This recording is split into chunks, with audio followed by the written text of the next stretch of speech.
It's pulling my shoulders down. It's giving me really bad posture. It's the dad bod thing. It's making me do this. We got to work on this dad bod thing.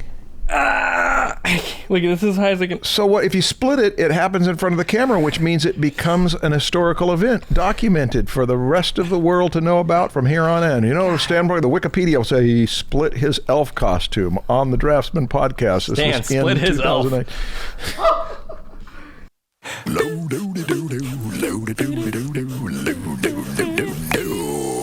It's the Draftsmen Show. Yeah.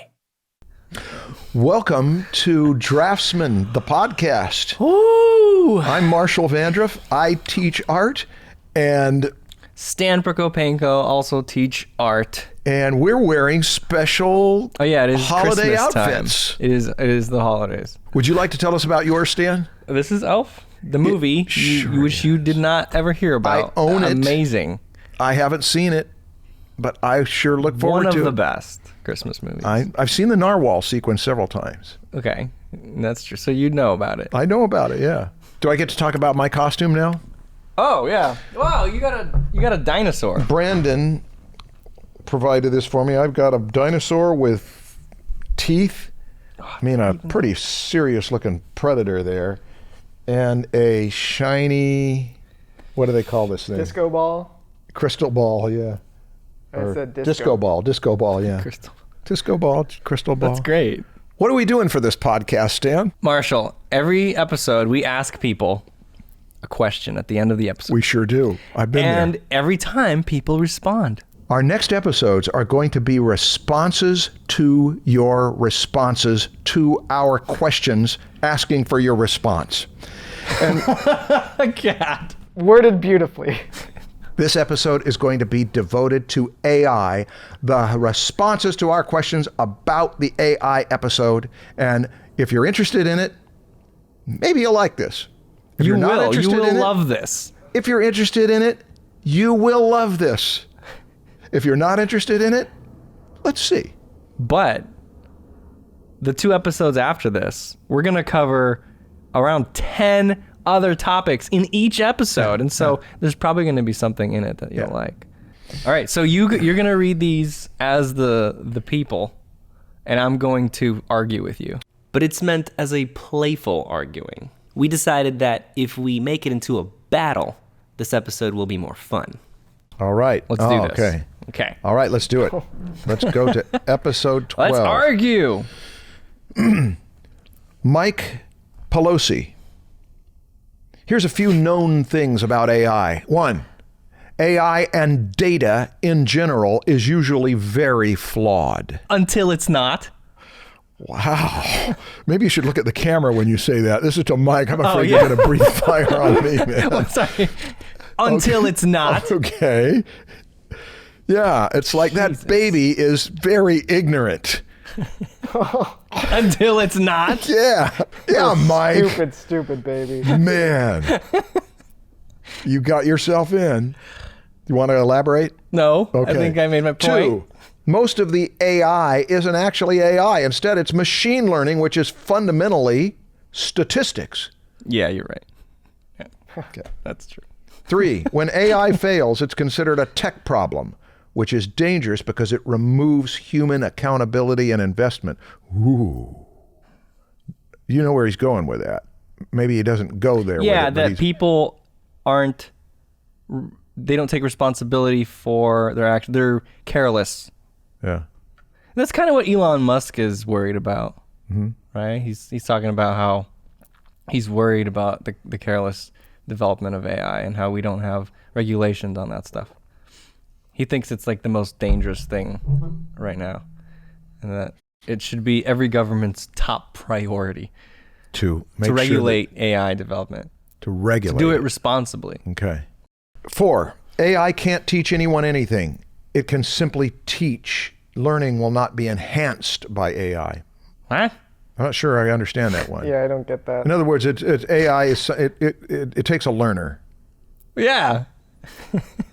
Whereas a surgeon can do surgery on you without you giving your consent.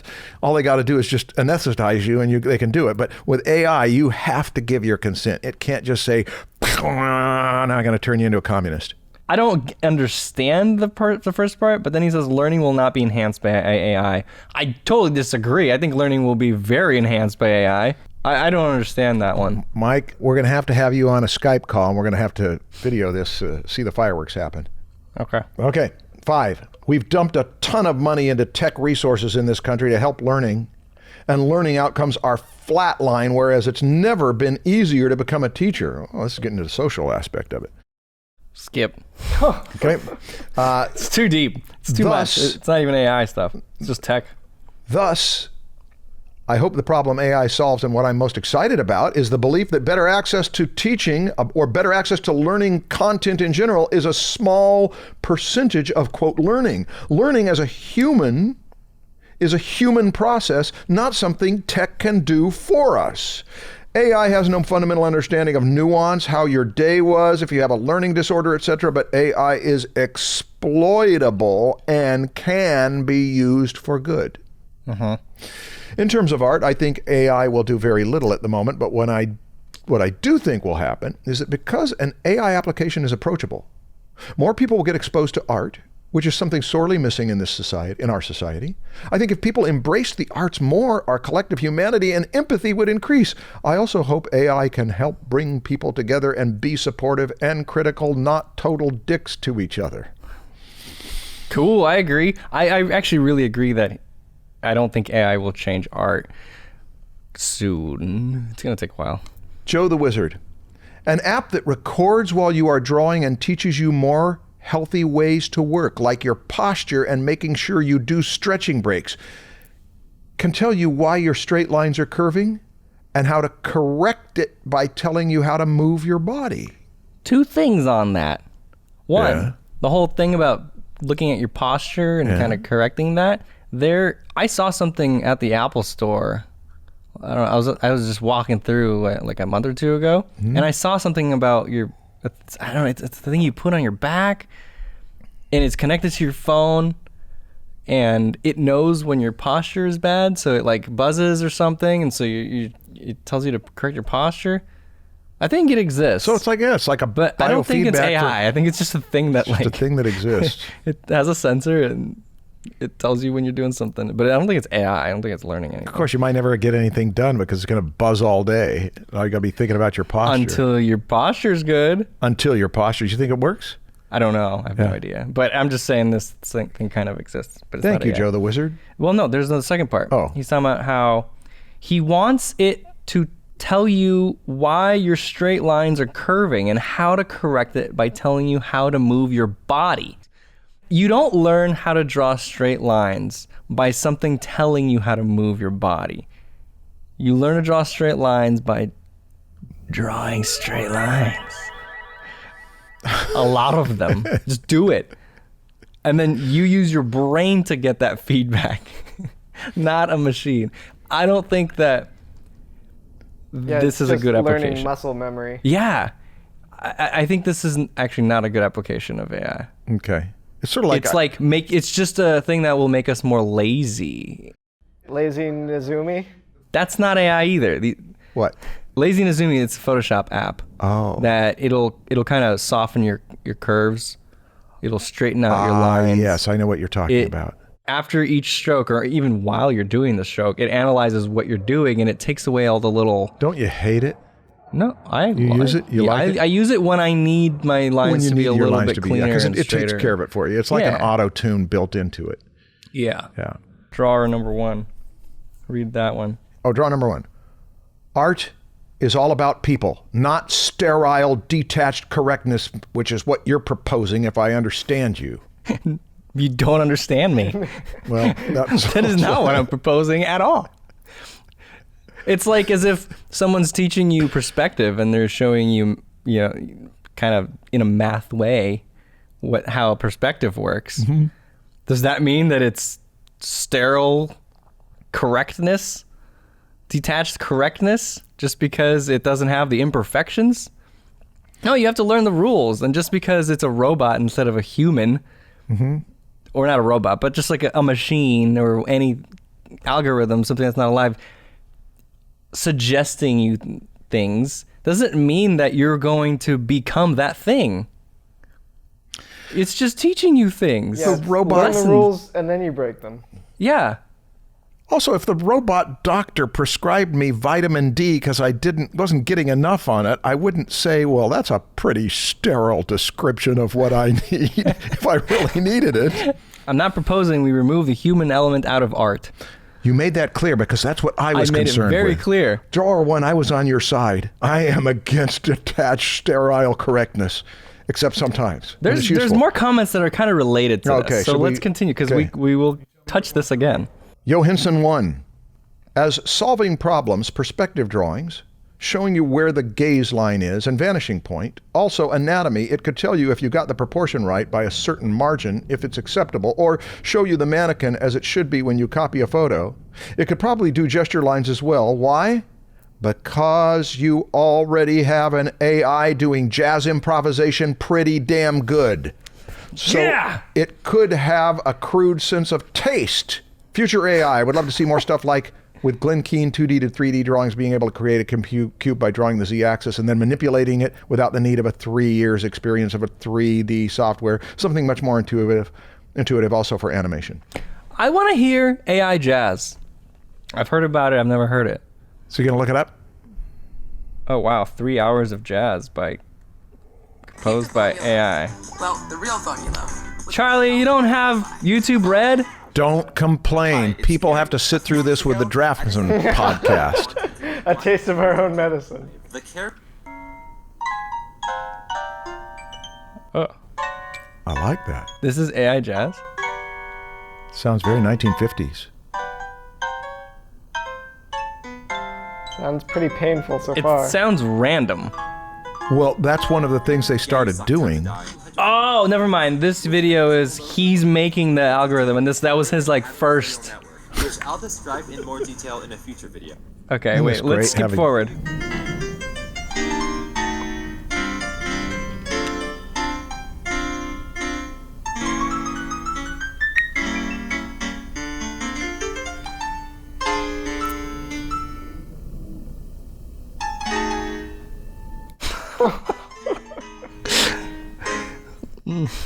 Needs to work.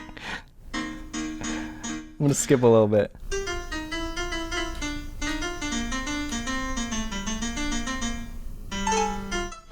Yeah.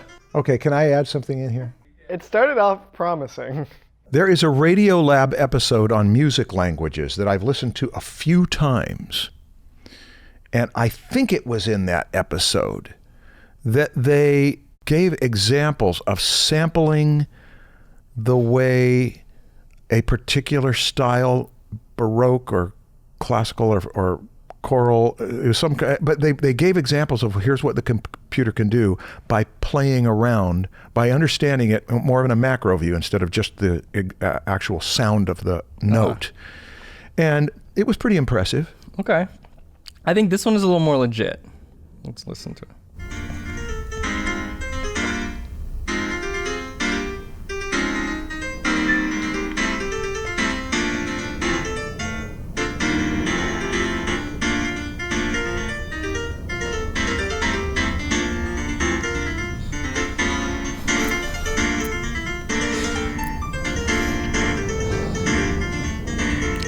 Okay, well, it's not bad. It's nice.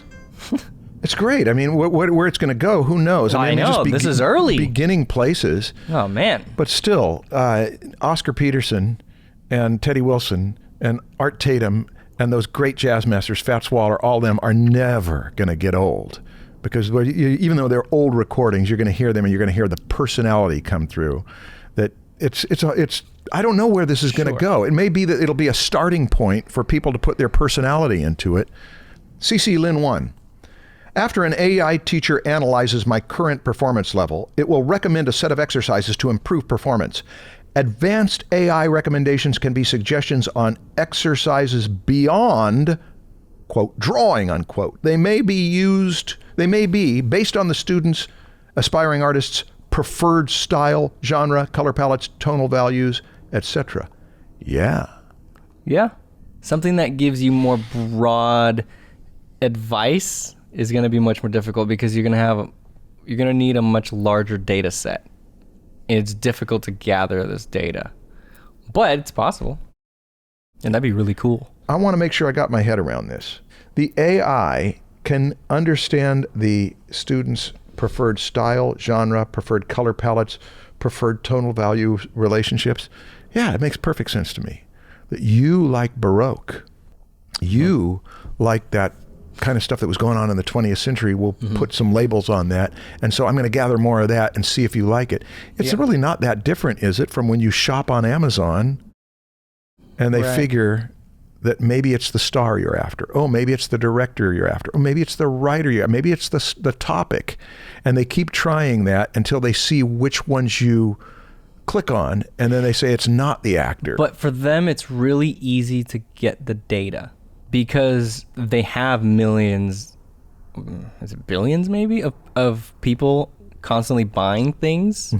And that's data. They can use all that data to analyze the general population and then put them into groups. And then when someone goes on to buy something, any data they have on them, they'll be able to put them in the group that they're most like, and then figure out what they need to be recommended to promote a sale. Okay, you know what I mean? Yeah, I do. And they can get that data really easily. But how do you get that with artists who, I mean... Okay, I want to throw something in here. No. Here's one of the things that when I've gotten compliments as a teacher in a classroom from students who have been there the whole semester, they've said that Marshall finds out where you want to go with your style, with your work, and then gives you resources to get you there. And part of that is that when I see a student doing something or liking something, I'll say, well, have you heard of Edmund Dulac? Or do you know about T.S. Sullivan? And if there are things that nobody has known about, it means that I know in this treasure chest, there's a few other things that you should know about. And so that's what AI could do to bring it closer to personality, is to say, I'm sizing up you, or at least I think I am. And here's some other things you might like. Now that's the similarities that you may like, because these are your family members. These are people you may be genetically connected to stylistically, okay? Here's the other thing. You've got a lot of these people who are really clean line style people. All of these are consistent lines. You seem to like that. But it might do you some good to have a dose of some people who are a little sloppy, or a little dirty, or a little thicker, thinner with their line, just so that you know that it isn't all what you're doing. And that can be a counterpoint. So now it's not how things are similar. It's you're all tight. Take a look at Van Gogh. Take a look at some expressionists and see if that might make a difference to you. There's this, the look on your face is making me feel like, oh, it just seems a very specific way of teaching. You mean that approach to it is? Yeah, that's like, well, maybe that's how you teach, and maybe that's how someone might want to learn. I mean, when it's looking at anatomy, it could say, you're trying to do realistic anatomy here, and you're not pulling it off. So we need you to take a good look at Arthur Rackham, and we need you to take a look at these other ones who are anatomy masters. Or it might say, it looks to me like you're not trying to do realistic anatomy. You're simplifying that arm. Take a look at Preston Blair. Take a look at these animators from the 1930s and look at how they simplify anatomy, but they get the squash and stretch. Again, you're looking at where the person's trying to go and saying, let's steer you a little here, let's move you a little here. But on the other hand, are you aware that you're going here? And there's other places that you could go, so it broadens you out. That's my motive behind it. My motive is to not get you off your path, but also to give a context of who else has gone on this path, and that there are some complete other paths that might be nice for you to know about. So, can Google do that? A Google search? But here's what I feel that like I have to offer, is that I want to see if I can figure that out with the student, and I've got a lot of resources that can broaden or strengthen the direction. So AI can have practically infinite resources as time goes on. It can have every picture that any human has ever done in there and tell you, this is the case. It's like these DNA tests, right? The DNA tests tell you where you came from, and they can track it back very specifically. But I don't know where I'm going with this. Yeah. I'm only throwing it out because of the issue that I'm seeing here is how much of this is personal, how much of it is between teacher and student, picking up the emotional cues, responding to you and your needs, how much of it is the machine that's going to do it, And the thing that we are bridging the gap of the two arenas is that the machine can get quite a bit of that. I think it can vary a lot. I think there can be applications where it does a little bit, and applications where it's extremely heavy on the lifting, and a bunch in between. And you choose the tool you need. Okay. It's just going to be a tool that you can use or not use. Okay. And there will be many people doing it in different ways. One company will provide this, another will do this, and you'll be like, I like that one better. I'm excited about the micro applications of AI that are going to come sooner. Yeah. Well, we are seeing it with medicine, right? We are seeing that if they sample you, then they can know what you're susceptible to, and they can design a drug, they can design a nutrient that goes exactly for the thing you need, and it's not just the shotgun approach as has been before. Now it's specifically. You mean with your DNA? Yes. Yeah. That's right. They can know exactly how to treat you. It's what do they call them? Micro. I think it has the word micro in it. I'm not sure. But a friend of mine who was very involved with the Human Genome Project was telling me about it. He said, this is where medicine is going. It's going to very specific prescriptions that are designed for your genes. Do you think that art would be somehow connected, like art AI tool could be connected to your genes, and it could analyze your needs down to the genetic makeup of the artist? I don't have any idea. Sounds weird. It does. That's something that I'm scared of. That sounds scary to me. Exactly. That's the kind of thing that has happened historically already without the science. An AI that steers you down a specific art path because of certain genetic strengths or weaknesses. Yeah, but what is it basing it on? Maybe you have shaky hands, so you'll have a hard time getting like a straight line. It's like, maybe you should go into sculpting instead. Or maybe the shakiness of your hand is a good thing. An expressive line. You could be the next Kokoschka. Who decides? That's why I think AI should be a tool and not something that makes decisions for you. You don't want to give it too much power. Yeah, it's a tool. This is Textfield, who says, if a computer would constantly produce good art, it would devalue the good. No! People say this type of stuff assuming that someone is forcing me to make art. And that if like a robot can do it, then I'm not going to want to do it anymore. It's like, oh, what's the point? A robot could do it. I'm like, oh, okay, well, I don't need to do that anymore. Mm-hmm. Like, no, I want to do it. I want to make art. And if a robot can talk, if it can speak, does that mean there's no value of us talking anymore? If you can put babies together in test tubes, does that mean we should just not make babies naturally? Yeah. Art is a language. It's a way of communicating. And just because a machine can do it doesn't mean that we shouldn't still communicate. We are still different from that specific machine. Just like there's billions of humans, there will be many AI robot things, and they're going to be different from me. Because I will still have something else to say, and I'm going to want to say it. I want to create that art, and it's still valuable. Textfield, did you get that? It's valuable to me. Okay. In humans' case, it's the possibility of creating a bad work that makes good art valuable. The good artwork made by an imperfect mechanism, in this case human, is what defines its value, in my opinion. Well, then we have nothing to worry about. I thought you just said that if AI can make good art, then it'll devalue it. But then you just said the opposite, that all the value of art is the imperfections that we make. So what are you saying? Because you just contradicted yourself. Boom. Oh, Textfield. Oh, man. Proko's winning. Oh, man. That's why impressionist works are more interesting than photo filters. That's an unfair comparison. Photo filters are very simple. Also, another thing that makes photo filters less good than real drawings or paintings is that they don't use raw materials. If you take one of my paintings or anybody's oil painting and you take each brush stroke and you simplify that stroke into like a flat cutout, it'll make that painting look more boring because it doesn't have that rawness of the materials. Okay. Now imagine if that photo filter would, first of all, it would get smarter. It wouldn't just be a filter on top. It would be able to actually reproduce art for a reason. And then it was connected to an actual robot that could hold a brush, dip it into paint, and make those marks. Then you would not be able to tell if it was a human or a machine that made that. You just wouldn't be able to.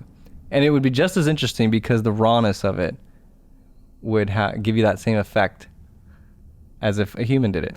I understand what you're saying, but my heart is leaning toward text field. What do you mean? I mean, with the person who wrote this. Yeah, why? Is it because, sure, that's technically, it is actually painting it, but all we're talking about here is technique. We're not talking about choices. We're not talking about why you did it. We kind of are. Yeah, the photo filter, yeah, you need to filter something that's already there. But you can have the why. With a more advanced AI, you can have the why in it. Okay. And it can solve some problems. Okay, what do we do next? Do I keep reading? Oh, I never finished text field. That's why Impressionist works are more interesting than photo filters, or a sculptor versus a 3D printed sculpture. We like imperfections more than the credit we give it because it's these limitations that guide us to discover something unexpected. Mm-hmm. I agree with him about the imperfections. I really like imperfections. Feshen is one of my favorite painters, and he's all about that raw, that texture of the canvas and the broken brush stroke, and it's not perfect. I could feel the human. I'd move the words away though from perfect to it's not slick. Clean, it's dirty. Yeah, it's dirty, and it's dirty in an expressive way. Yeah, sure. Yeah. The reason why is that some of Feshen did one piece in particular that I love. It is perfect. It's messy, but it is unbelievably. Which one is it? It's I don't know the title of it. It's got one girl's face in the middle, maybe in the middle to the right. Is it a painting? Yeah, it's a painting, and she's got this face with such intensity in the face. Is it a young girl? She looks like she might be Native American. Well, we'll definitely show it. We'll find it. Yeah, we'll find it. But that to me is one of the most breathtaking, awe-inspiring pictures on the micro level, from her face up to the macro level of the whole piece. Okay, well, discovering something unexpected. Mm-hmm. He said because it's these limitations that guide us to discover something unexpected. Yes. Okay. I think AI can help us discover things that are unexpected. Yeah. Have you heard of Google's DeepMind? It's an AI that it plays StarCraft. It's a video game that people get really into. There's professional players. They have tournaments. There's huge sums of money that people win in these tournaments. No, I know nothing about it. It's a huge industry. It's called a real-time strategy game. Okay. So Google built an AI that learned how to play this game, and it's a complex game. This is not like an arcade game. This is like war. There's multiple players. There's like all these tools you can use, and you build stuff and you fight and you use these different weapons and spells, and there's strategies of war in this, right? And there's multiple teams, right? There's like a lot of teams all at once, and you walk around a 3D world. So they have to, it's complex. You've I get got the idea, different right? players in different quadrants of the map, apart from each other, that have to build up their troops and like mine resources and then clash together on the map. But this is the perfect application for AI to step in because it's complex and it's got to figure. So what happened? Exactly. So they told it, they didn't give it any strategies. All they told it was the rules of the game and the objective. And it played like millions of times. It got good. Then it played itself. And it keeps playing itself, getting better and better and better. Whoa. And it can play as many games as a human, or it can play like 1,000 times more games than a human can in a single day. Yeah. Because it's got these super powerful servos that are playing thousands of games at the same time, and so it's learning way faster. Okay, where no human can beat it now. No human can beat it. It's way better than any human. But these top players that are playing these tournaments, They use they play the computer to learn strategies. They improve themselves by playing because it's better than me. So I'm better than any of my opponents. In American folklore, there were stories about Paul Bunyan, who was the biggest, strongest, but when he goes up against the machine wins. Future Marshal correction, John Henry, not Paul Bunyan, was the steel driving man. It was a kind of mythology to show, look, we adopt the machine will work for us. Okay. And so that's what it sounds like. And one way it could work for us in this instance is to make me stronger. Yeah. If I can hold back a Ford, if I can Hopefully pull we don't a train, have to compete. Yeah. We can learn. And this is, remember, I forgot who it was that said that it will not enhance learning. Mm-hmm. Well, here's an instance where it is enhancing learning. Yeah. There were things that all these top players were doing, strategies that were all kind of known as like, these are the best strategies. Everyone does this because it gives you a leg up. And the AI wasn't doing those things. It was doing completely different things. Other strategies that were better. And they go completely against what you would think would be actually a better strategy. And then when humans adopted those approaches, it was like, oh yeah, that is better. Okay, I'm seeing it, yeah. See that? In other words, we were going down this path that we thought was the best one, and it says, look over here. I got a million other ways you can do it. Yeah, because it can fail so much faster than us. What a trip. It's crazy, right? Okay. If learning is all about failing, who fails faster? Stout One says, I'm wondering how these AI apps would analyze different aesthetics and various drawing styles. Would it consider Bridgman's anatomy drawings as flawed, since they have pretty strong and exaggerated forms? What is the purpose of this AI that we just created? Just to see how somebody else has done it, see how Bridgman has done it, and not be critical of it. But he's asking this very general question. Would be like, would it think Bridgman is flawed?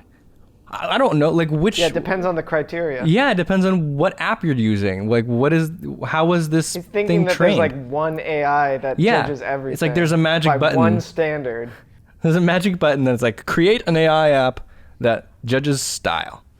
Like, no, humans make these apps. We determine how they work, right? It's not, there's no magic buttons. Also, why would you want an app that judges if styles are flawed or not flawed?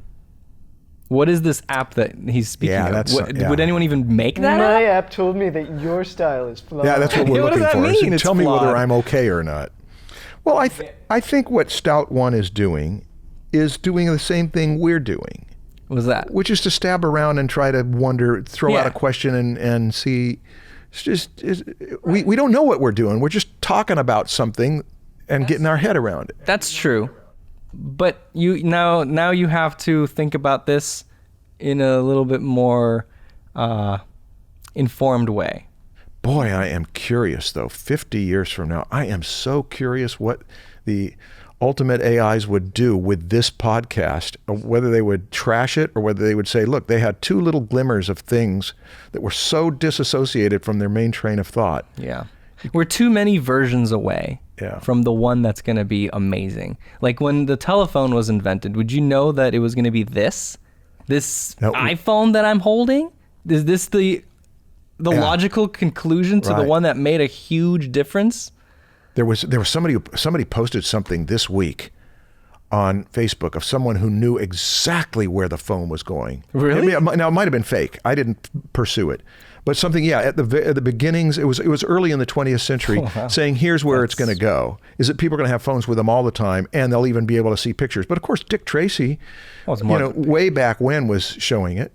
And the interesting thing is that some guesses are good and some guesses are good. 2001: A Space Odyssey, when Kubrick collaborated with Arthur C. Clarke on that, they were doing their best to make it hard science fiction, to be as accurate as they could. And the interesting thing to me is that they way overshot their optimism for space travel. Well, we'll all be traveling around to different planets in manned vessels.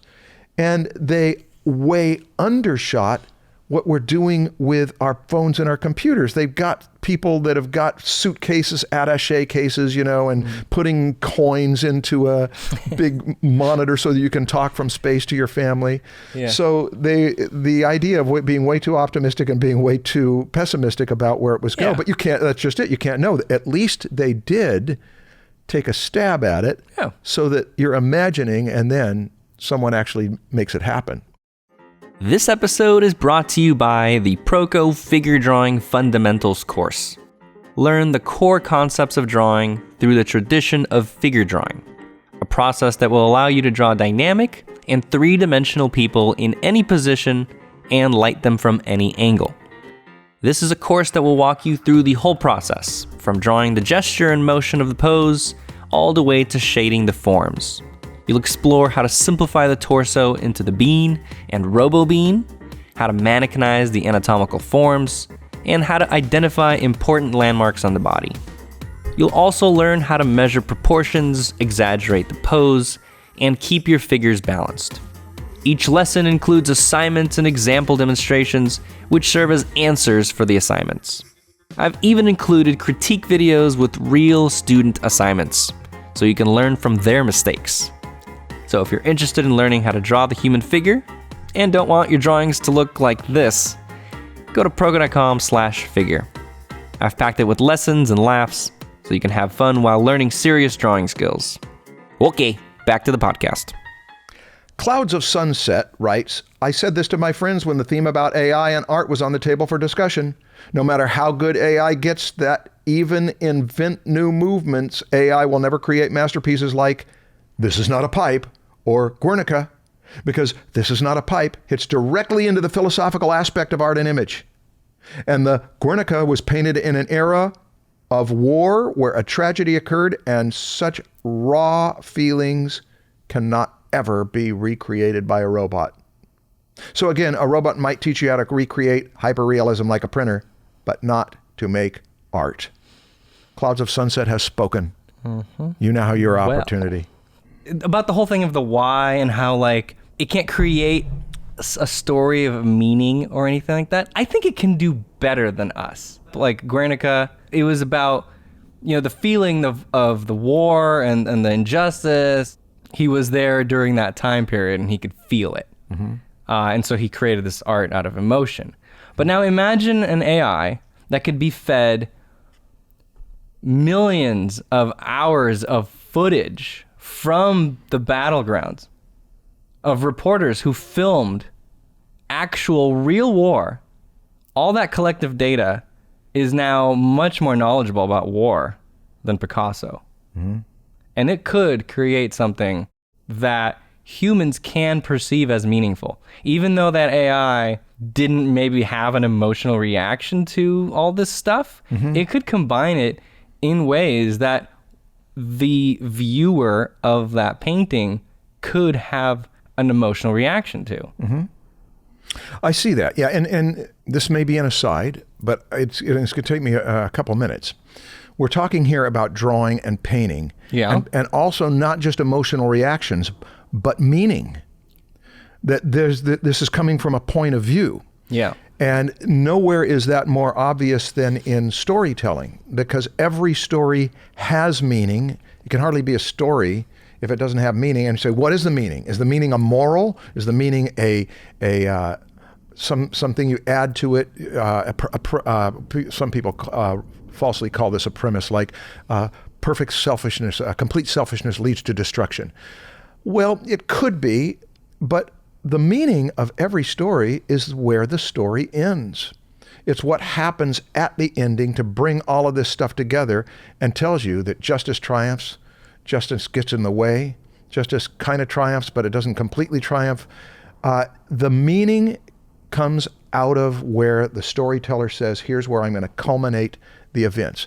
And that comes from a point of view. Now, here's why I needed a little extra time. You can boil down story structures to just a few.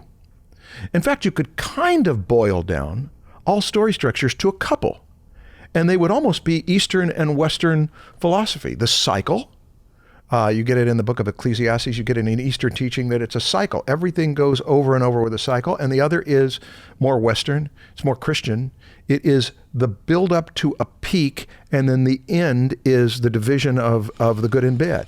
Now that's an oversimplification, but it's a useful simplification because right there you've done something that AI could do. It's say, I'm aware of these two big story structures. I'm aware of all of these variations on it. And as I'm telling this story, I sense that this is a kid who needs some encouragement. I sense that the kid is getting a little cocky.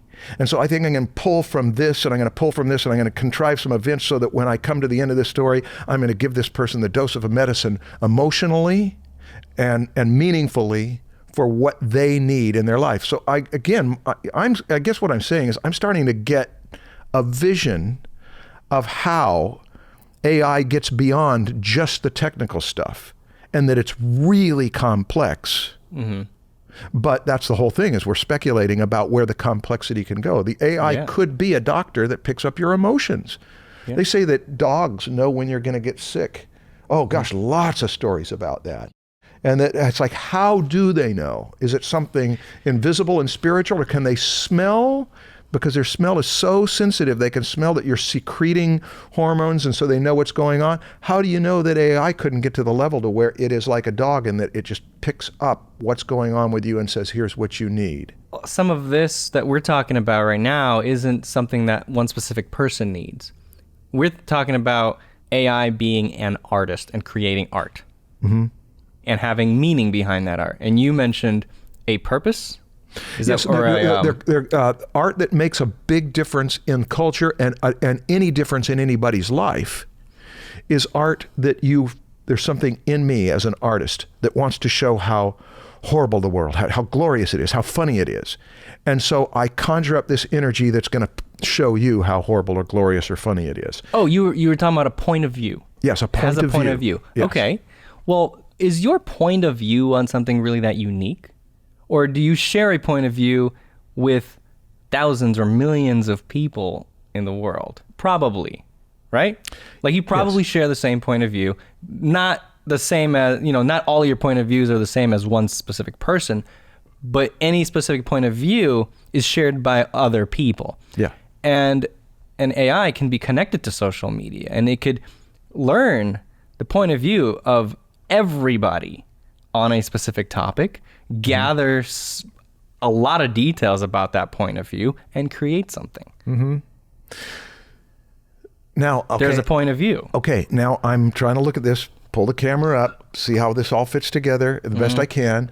And what I'm seeing is that if the AI is able to create better art because it has more insight into the human condition and knows everybody's needs. More than any specific person. Then it becomes the ultimate idol. It becomes the ultimate... this doesn't is the have thing to be. But it could just pick us a very small point of view and create something from that. Or it could pick the most broad point of view and create something from that. Yeah. Again, it's a tool. We're pulling the camera up and we're saying, all right, all the answers are in the computer. But yes, it could be, hey, I am the human. Mm-hmm. It also depends on how much you value the artist's intended meaning behind a piece versus like the meaning that any person who sees it is going to bring to it and pull from it. Yeah, I'm thinking for some reason my head is just going toward classical music. That you've got 3 or 4 basic famous Baroque composers, Bach, Handel, Vivaldi. And to a person who's not initiated into them, you can tell they sound like they clump together. But Bach and Handel, people are more likely to confuse. People know Vivaldi right away. Now, there were a lot more Baroque composers. And if you listen to them, they'd sound a lot like one of those 3. But those 3 rose to prominence.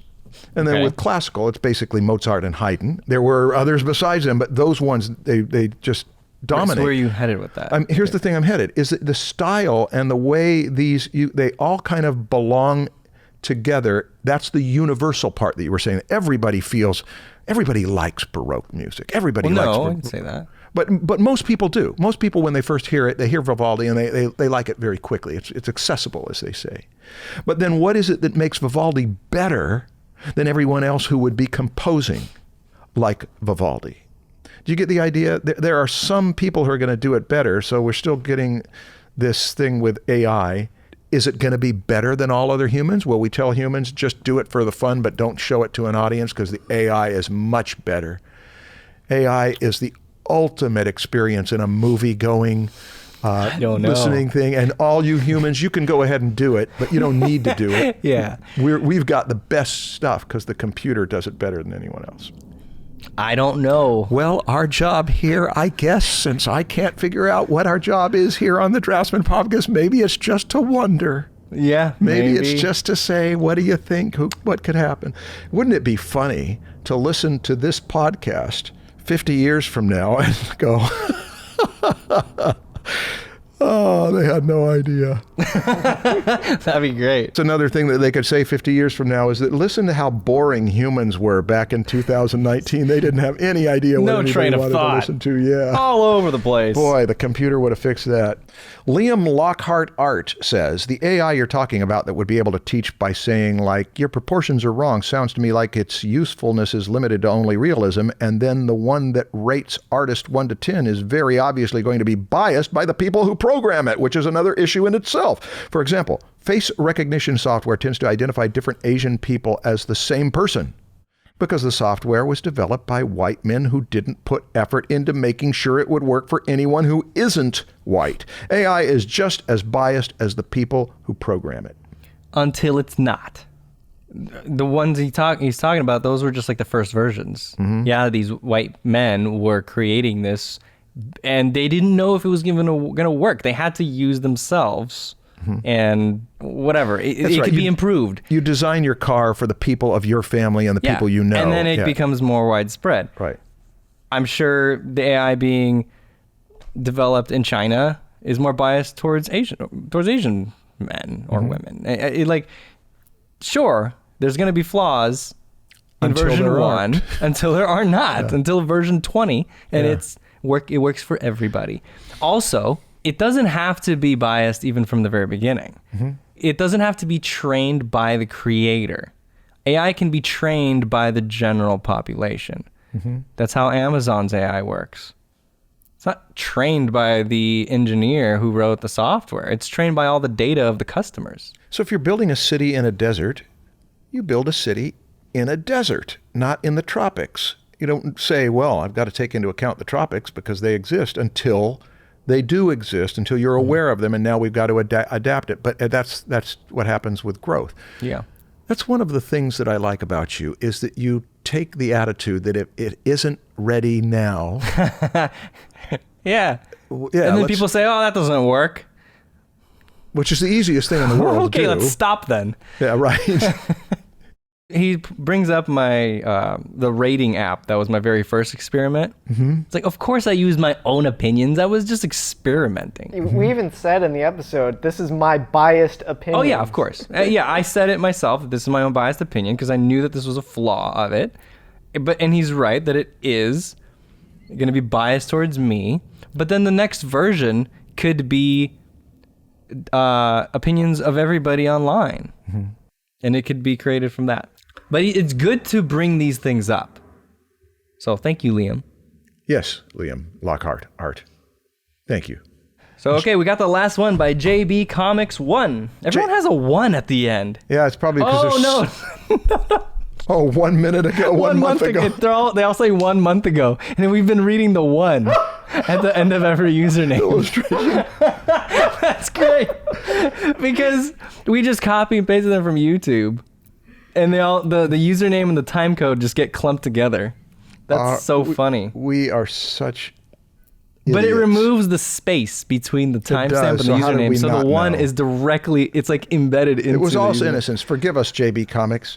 1. JB Comics says, meh, who wants to learn how to draw like a robot? Part of the charm of a painting is all of the idiosyncratic quirks unique to that particular artist's style. Yeah. If we don't need AI to teach you, because the thing that will make your work interesting is your quirks, then why do you need any teacher to teach you? Yeah, Because you should just your teach quirks. yourself. It's your quirks. You don't need feedback from some other human. Yeah, that's going to have a different point of view and water down all this uniqueness that is you. And learning from the machine or even from another human isn't going to remove the idiosyncratic quirks that you have. Right. You're going to learn these things from them, digest it, make it your own, and spit it out in your own voice. Yeah. That's many analogies put into one that it didn't was, work. but I can root You're gonna for all of them. spit this food out into your voice.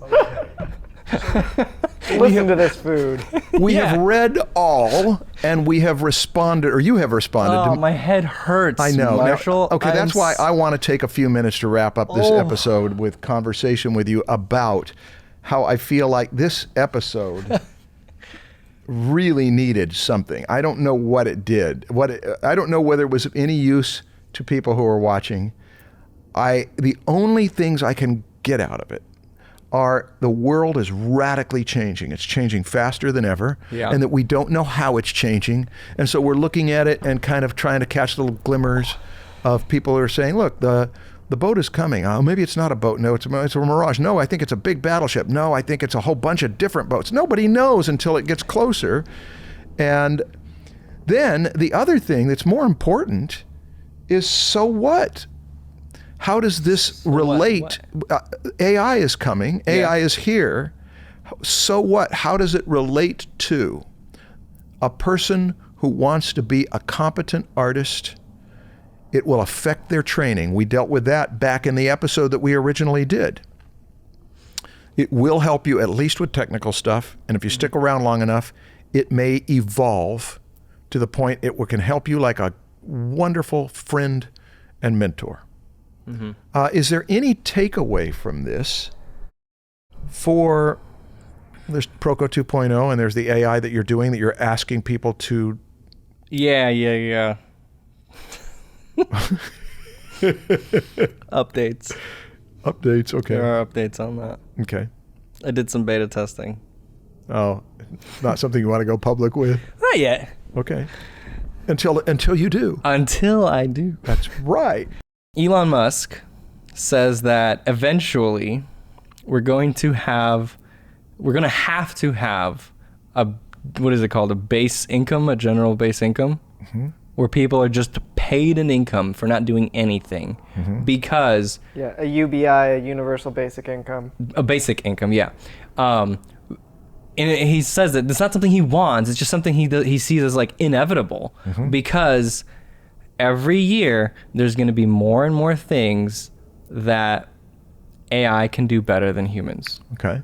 And it's just going to keep going into that direction, and then exponentially to where it's like there's almost nothing left that AI can't do better than a human. And then what do?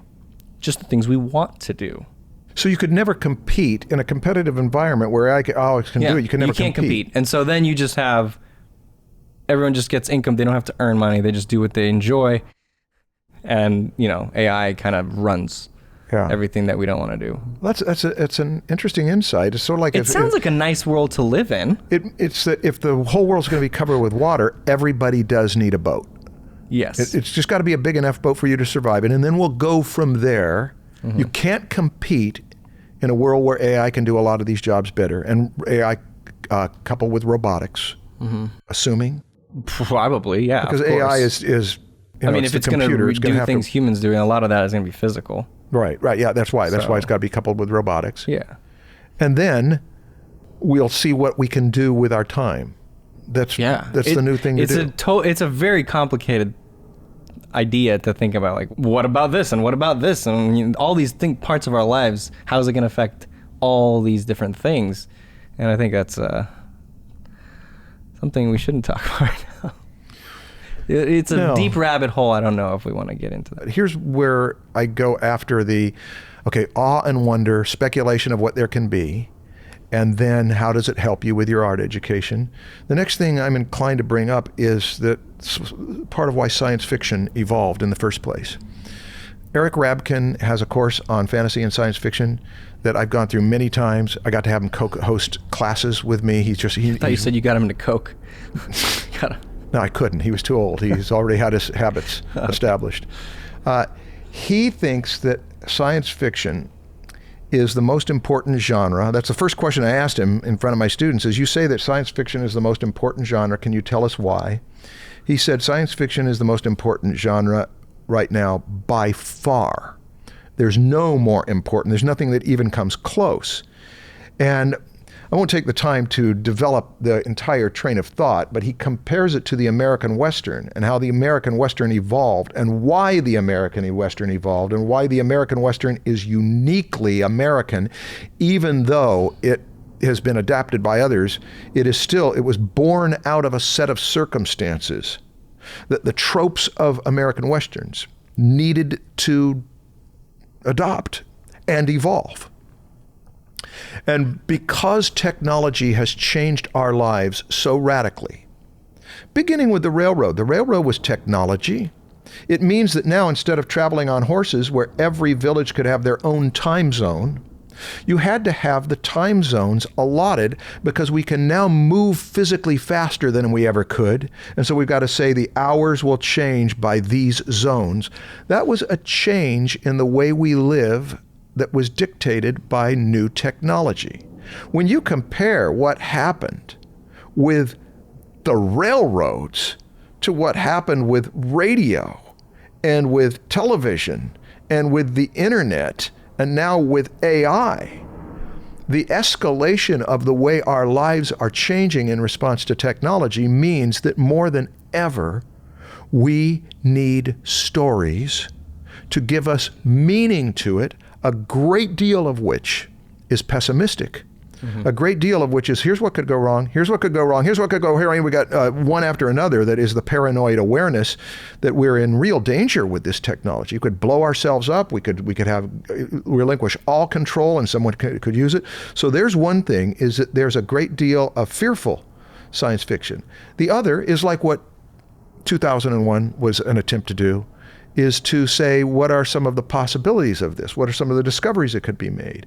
But now more than ever, the stories that are told, and all the other genres are important, but this is the one that we're on this cusp, that even just doing this podcast, we're sitting here in a room, and what we do goes out to all sorts of people, and then you times that by 1 million with what everybody's looking at on the news, how they're interpreting the news.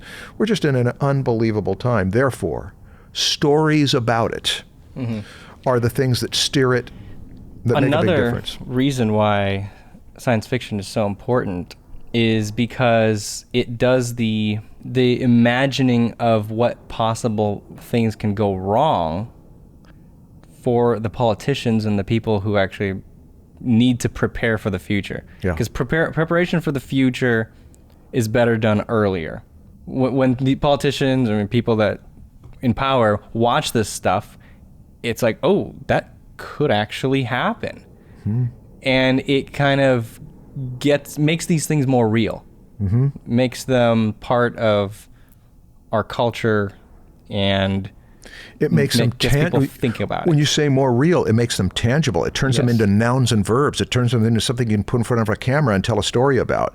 So, because we've been stabbing around a lot at ideas and abstract things and philosophical and maybe this way, and a bit of the conversation in this podcast has been like wandering around in a fog, saying, I think, there's definitely something here. I feel it. No, I'm hearing something over here. But it doesn't crystallize. A good science fiction story, the job of the science fiction writer is to crystallize it, present it to you. A lot of science fiction is social science. I mean, Hunger Games is social science. There's an entire, Pamela Bador did a great courses on utopian and dystopian fiction that I poured into. Really, really exciting. I mean, it got me reading. I might have mentioned it before. But how much of science fiction, utopian and dystopian science fiction is mainly not about technology. It's about social science. It's about how we arrange our lives. And so they give insight that should, you wish that power makers would pay more attention. Cool. Are we done? I think we are. All right. Thank you guys for tuning in. Thank you for sitting through it if you did. And come back next week where we will have the beginning of our finale. It'll be a 2-parter. Yeah. We're going to continue going through all the episodes, responses, and we're going to go through all 22 of the remaining episodes. Okay. Well, we did it. We covered the AI. Maybe more than it needed. Maybe. Maybe less for some people. Okay, thanks.